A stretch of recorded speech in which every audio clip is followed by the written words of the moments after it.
Menteri Koordinator Bidang Politik dan Keamanan, Menko Polhukam Republik Indonesia, Jenderal TNI Purnawirawan Djamari Caniago, tiba di Aceh untuk memastikan koordinasi penanganan bencana di Aceh, Sumatera Utara, dan Sumatera Barat berjalan dengan baik. Djamari Caniago akan berada di Aceh selama 5 hari, terhitung dari tanggal 11 hingga 15 Desember 2025 di Posko Shelter Galaksi Lanut Sultan Iskandar Muda, Aceh Besar. Menko Polhukam menerima paparan dari Deputi Rehabilitasi dan Rekonstruksi BNPB mengenai perkembangan penanganan bencana. Paparan tersebut mencakup kondisi para pengungsi, pemulihan akses transportasi, pasokan listrik dan komunikasi, ketersediaan air bersih, BBM, hingga proses distribusi bantuan dan pembangunan hunian sementara.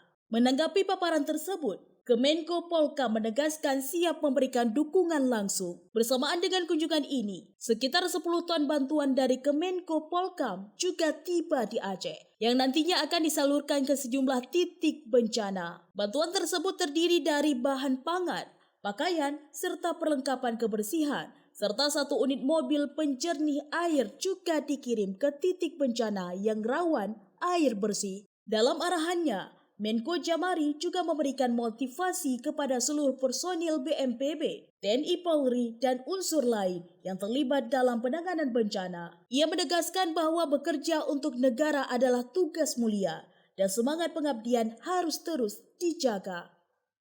Dapat sampai berapa puluh ton gitu. Kita di sini selama 600 di beberapa tempat juga sampai dengan 900-an ya, kita mengikuti juga sampai 1.800 ton barang-barang yang segera harus kita distribusikan. Persoalannya memang kalau partisipasi masyarakat semuanya banyak, dari pegawai negara, dari pemerintah pusat banyak sekali, hanya tinggal mendistribusikan ya, jadi tugas dari BNPB menyampaikan. Alhamdulillah beberapa jalan komunikasi, jembatan-jembatan yang ada di Kepilmane dan Kuta Blang sedang dalam proses, mungkin sekitar 60% sudah kita capai, dan apabila kita tersambung ke jembatan ini kita akan bisa mudah berhubungan dengan daerah-daerah lain. Untuk itu maka saya menyampaikan kepada masyarakat bahwa upaya kita sudah sangat kuat untuk bisa menyelesaikan, membantu masalah persoalan yang dihadapi kita semua.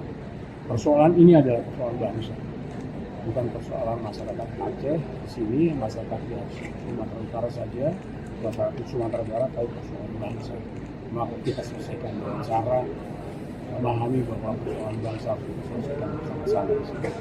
Dari Kabupaten Aceh Besar, Lala Nurmala melaporkan untuk Puca TV.